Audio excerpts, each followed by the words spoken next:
Hello aspirants, welcome to Sathya as academy. So நம்ம இன்னைக்கு December 14க்கான current affairs topics வந்து one by ஒன்னா வந்து பார்ப்போம். ஸோ ஃபர்ஸ்ட் டாபிக் என்ன அப்படின்னா ஒரு என்விரான்மெண்ட் ரிலேட்டடான டாபிக் தான். New marine amphipod species. ஓகேவா? அதாவது என்ன அப்படின்னா இப்போ ஒரு கடல்வாழ்ல இருக்கிற ஒரு உயிரினம் வந்து ஒரு சிற்றினம் வந்து கண்டுபிடிச்சிருக்காங்க. ஸோ அதை பத்தி தான் வந்து பார்க்க போறோம். ஸோ இது எங்க கண்டுபிடிச்சிருக்காங்க, யார் கண்டுபிடிச்சிருக்காங்க அப்படின்னா ஒடிஷாவில் இருக்க பெர்காம்பூர் யூனிவர்சிட்டியை சேர்ந்தவங்க தான் வந்து இந்த சிற்றினத்தை வந்து கண்டுபிடிச்சிருக்காங்க.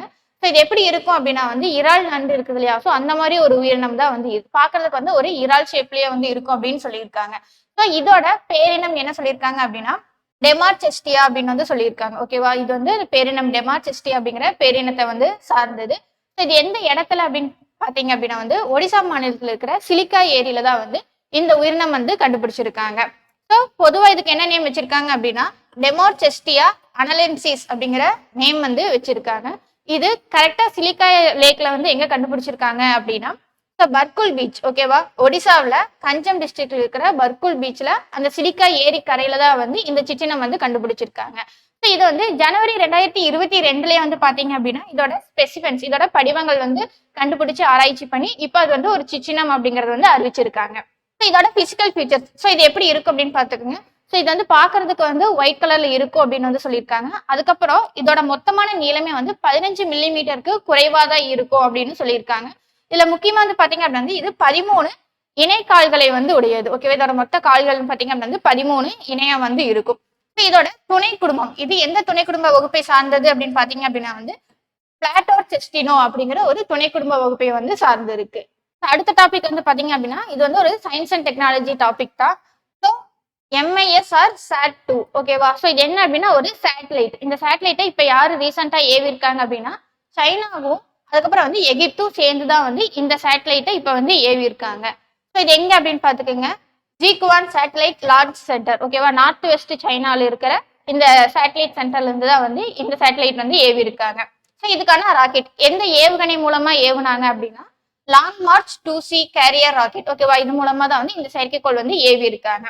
இந்த செயற்கைக்கோள் வந்து இப்போ சைனாவும் எகிப்தும் சேர்ந்துதான் வந்து ஏவிருக்காங்க இல்லையா? ஸோ இதன் மூலமா எகிப்துக்கு வந்து என்ன ஒரு சிறப்பு கிடைக்குது அப்படின்னா ஃபர்ஸ்ட் ஆப்பிரிக்கன் கண்ட்ரி. ஓகேவா? எதுல அப்படின்னா சேட்டலைட் அசம்பிளி அதுக்கப்புறம் வந்து டெஸ்டிங் கேப்பபிலிட்டி இருக்கிற ஃபர்ஸ்ட் ஆப்பிரிக்கன் கண்ட்ரி அப்படிங்கிற சிறப்பு எகிப்துக்கு வந்து கிடைச்சிருக்கு.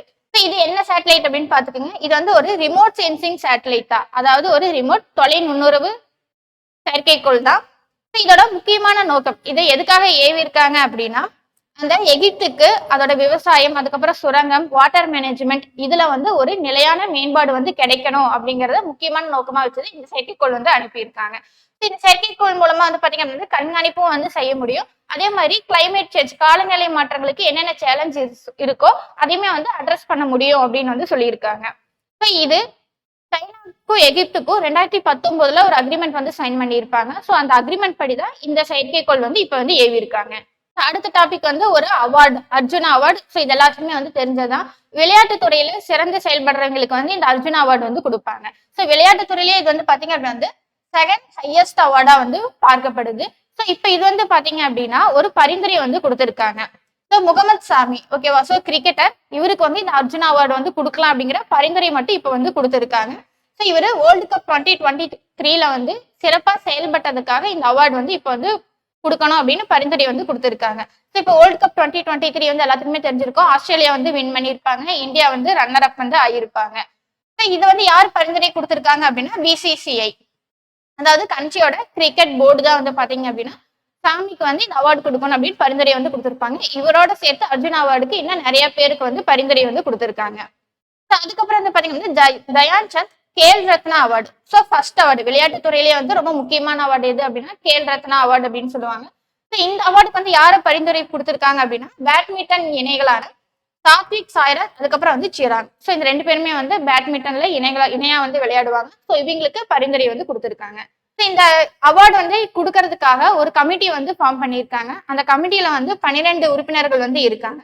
அந்த கமிட்டிக்கு வந்து இப்ப ஹெட்டா யார் இருக்காங்க அப்படின்னா ஓய்வு பெற்ற சுப்ரீம் கோர்ட்டோட நீதிபதி AM கான்வில்கர் தான் வந்து இப்ப வந்து ஹெட்டா வந்து இருக்காங்க. ஸோ இந்த அவார்டு வந்து யாரு எந்த மினிஸ்ட்ரிக்கு கீழே கொடுக்குறாங்க அப்படின்னா ministry of youth affairs and sports, அதாவது விளையாட்டு மற்றும் அந்த இளைஞர்கள் விவகாரங்களுக்கான துறை தான் வந்து இப்ப இந்த அவார்டு வந்து அனௌன்ஸ் பண்ண போறாங்க.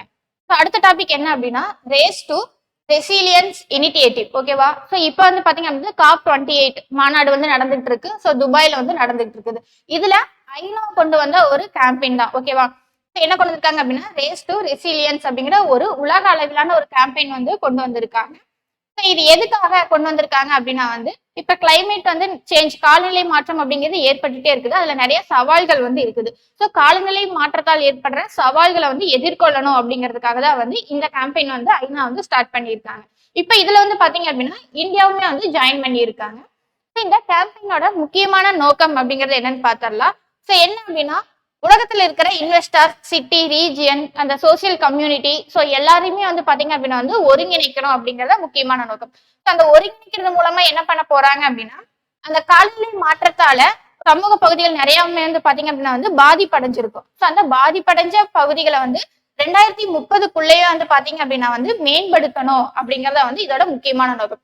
அதாவது 2030க்குள்ள வந்து பாத்தீங்க அப்படின்னா காலநிலை மாற்றத்தால பாதிக்கப்பட்ட அந்த மோஸ்ட் வல்னரபிள் கம்யூனிட்டியை வந்து பாத்தீங்க அப்படின்னா வந்து மேம்படுத்தணும் அப்படிங்கறத நோக்கமா வச்சது இந்த கேம்பெயின் வந்து ஸ்டார்ட் பண்ணியிருக்காங்க. ஸோ இதுல இந்தியாவில யார் செயல்படுத்த போறாங்க அப்படின்னு பார்த்தரலாம். So ministry of housing and urban affairs. ஓகேவா? அதாவது வீடு மற்றும் நகர்ப்புற விவகாரங்களுக்கான அமைச்சகம் தான் வந்து இந்தியாவில வந்து செயல்படுத்த போறாங்க. அந்த மினிஸ்ட்ரிக்கு கீழே செயல்படுறதா வந்து NIUA அப்படின்னு சொல்லுவாங்க. அதுக்கப்புறம் C-Cube. ஸோ இந்த ரெண்டும் தான் வந்து பாத்தீங்க அப்படின்னா இந்த கேம்பெயின் இந்தியாவில வந்து செயல்படுத்த போறாங்க. ஸோ NIUA-னா என்னன்னு பாத்துக்கோங்க, national institute of urban affairs. ஓகேவா? அதாவது நகர்ப்புற விவகாரங்களுக்கான தேசிய நிறுவனம் தான் வந்து NIUA அப்படிங்கிறது. ஸோ இதோட ஒரு பகுதி தான் வந்து பாத்தீங்க அப்படின்னா C-Cube அப்படின்னு சொல்லுவாங்க. அதாவது கிளைமேட் சென்டர் ஃபார் சிட்டிஸ், நகரங்களுக்கான அந்த காலநிலை மையம். ஸோ இவங்க ரெண்டு பேரும் சேர்ந்துதான் வந்து பாத்தீங்க அப்படின்னா அதை வந்து இப்ப இந்தியாவில வந்து செயல்படுத்த போறாங்க. இதுக்கு முன்னாடியே வந்து பாத்தீங்க அப்படின்னா C-Cube அப்படிங்கிற அந்த அமைப்பு வந்து CSCAF அப்படிங்கிற ஒரு ஃப்ரேம் ஒர்க்கை வந்து செயல்படுத்திட்டு இருக்காங்க. அதாவது climate smart cities assessment frame work அப்படிங்கிறது. ஸோ இந்த செயல்முறைக்கு கீழே தான் வந்து அந்த கேம்பெயின் வந்து செயல்படுத்துவோம் அப்படின்னு வந்து சொல்லியிருக்காங்க. ஸோ இதுல எதுக்காக அர்பன் அப்படிங்கறத வந்து கொண்டு வந்தாங்க அப்படின்னா இந்தியாவில 2030க்குள்ள வந்து பாத்தீங்க அப்படின்னா வந்து இந்திய மக்கள் தொகையில 40% மக்கள் தொகையை வந்து நகர்ப்புறத்துலதான் வந்து இருக்க போறாங்க அப்படின்னு. அதனால நகர்ப்புறங்களை மெயினா வச்சு இந்த செயல்பாடு அந்த கேம்பெயின் வந்து செயல்படுத்த போறதாவும் அறிவிச்சிருக்காங்க. ஸோ அடுத்த டாபிக் வந்து பாத்தீங்க அப்படின்னா சயின்ஸ் அண்ட் டெக்னாலஜி டாபிக் தான். So Amrit technology. இந்த டெக்னாலஜியை இப்ப யார் கொண்டு வந்திருக்காங்க அப்படின்னா IIT மெட்ராஸ் தான் வந்து கண்டுபிடிச்சிருக்காங்க. ஸோ அம்ரித் அப்படிங்கிறதுக்கு ஃபுல் ஃபார்ம் பார்த்தரலாம். Arsenic and metal removal by Indian technology. அதாவது இந்திய தொழில்நுட்பத்தை பயன்படுத்தி ஆர்சனிக் இல்லைன்னா வந்து வேற ஏதாவது உலோக அயனிகளை வந்து நீக்கிறது தான் வந்து அம்ரித் அப்படிங்கிறது. இதை எங்க செயல்படுத்த போறாங்க அப்படின்னா வாட்டர், அதாவது நீர் இருக்குது இல்லையா, நீர்ல இருக்கிற ஆர்சனிக் இல்லைன்னா வந்து வேற ஏதாவது உலோக அயனிகளை வந்து நீக்கிறது தான் வந்து இந்த அம்ரித் டெக்னாலஜி அப்படிங்கிறது. இது என்ன டெக்னாலஜி யூஸ் பண்ணிருக்காங்க அப்படின்னா நானோஸ்கேல் அயன் ஆக்சி ஹைட்ராக்சைடு அப்படிங்கிற டெக்னாலஜியை தான் வந்து யூஸ் பண்ணிருக்காங்க. இது வந்து நேனோ தொழில்நுட்பத்தோட ஒரு வகைதான் இது.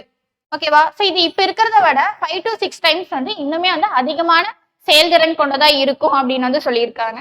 ஸோ அதுக்கப்புறம் இதை யூஸ் பண்றதுனால நமக்கு என்ன பயன்கள் அப்படின்னு பாத்தீங்க அப்படின்னா வந்து இப்ப யூஸ் பண்ணிக்கிறத விட அதோட செலவுகள் வந்து கம்மியாகும். அதே மாதிரி இந்த ஃபில்டரை யூஸ் பண்றது மூலமா நமக்கு அந்த மெயின்டைன் பண்றதும் வந்து ஈஸியா இருக்கும் அப்படின்னு வந்து சொல்லியிருக்காங்க.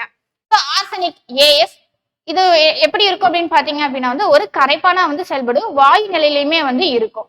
அதே மாதிரி இது வந்து நச்சுத்தன்மை வந்து அதிகமா இருக்கும். ஆர்சனிக்ல வந்து நச்சுத்தன்மை வந்து அதிகமா இருக்கிறதுனால அதுல வந்து பாத்தீங்கன்னா வந்து டயேரியாவில இருந்து கேன்சர் வரைக்கும் பல விதமான நோய்கள் வந்து ஏற்படும். ஸோ அதை தடுக்கிறதுக்காக தான் வந்து அம்ரித் டெக்னாலஜியை கண்டுபிடிச்சிருக்காங்க. ஓகேவா?